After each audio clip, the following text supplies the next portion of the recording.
Hi, நம்ம இந்த வீடியோவில் உங்களுக்கான யூனிவர்ஸ் மெசேஜ் இன்னைக்கு என்ன அப்படின்னு தான் பார்க்க போகிறோம். கரியர் அண்டு லவ் லைஃப் எதுவாக இருந்தாலும் நீங்கள் வந்து ஓவரால் வெளியே வந்து ஹாப்பியாக இருக்கிற மாதிரி காட்டிகிட்ருக்கீங்க.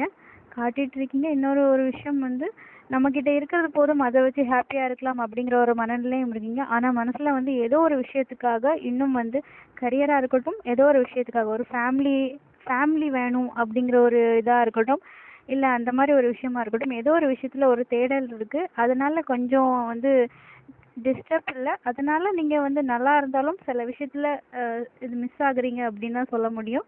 ஸோ வந்து நீங்கள் வந்து அப்படி ஆக வேண்டாம். உங்களுக்கான எதுவாக இருக்கட்டும் ஒரு ஒரு நல்ல பெனிஃபிட் கிடைக்கிற மாதிரி தான் இருக்குது. உங்களுக்கு ஸ்ட்ரென்த்தாக இருக்க சொல்கிறாங்க. கரியராக இருந்தால் நல்ல ஆப்பர்ச்சுனிட்டிஸ் கண்டிப்பாக கிடைக்கும். And family and get together எதுக்காவது வெயிட் பண்ணுறீங்க. நியூ ஃபேமிலி கிடைக்கணும், இல்லை வந்து லவ்வில் ஏதாவது இம்ப்ரூவ்மெண்ட் வேணும், கரியரில் ஏதாவது இம்ப்ரூவ்மெண்ட் வேணும் அப்படின்னு மனசில் வெயிட் பண்ணிட்டு இருக்கீங்க அப்படின்னா அதில் கண்டிப்பாக ஒரு நல்ல க்ரோத் கிடைக்கும். நீங்கள் வந்து ஹாப்பியாக இருங்க அப்படின்னு சொல்கிறாங்க. உங்ககிட்ட இருக்கிற விஷயத்தை வச்சு ஹாப்பியாக இருங்க. பட் ஏதோ ஒரு விஷயத்த நினச்சி வந்து டிஸ்டர்ப் ஆகுறீங்க அப்படின்னா ஆக வேண்டாம், ஸ்ட்ராங்காக இருங்க அப்படின்னு சொல்கிறாங்க. உங்களுக்கான யூனிவர்ஸ் கைடன்ஸ் வந்து இன்னைக்கு இதுதான். உங்களுக்கு இந்த வீடியோ பிடிச்சிருக்கு, ரெசனேட் ஆச்சு அப்படின்னா கண்டிப்பாக லைக் ஷேர் கமெண்ட் பண்ணுங்கள். தேங்க்யூ.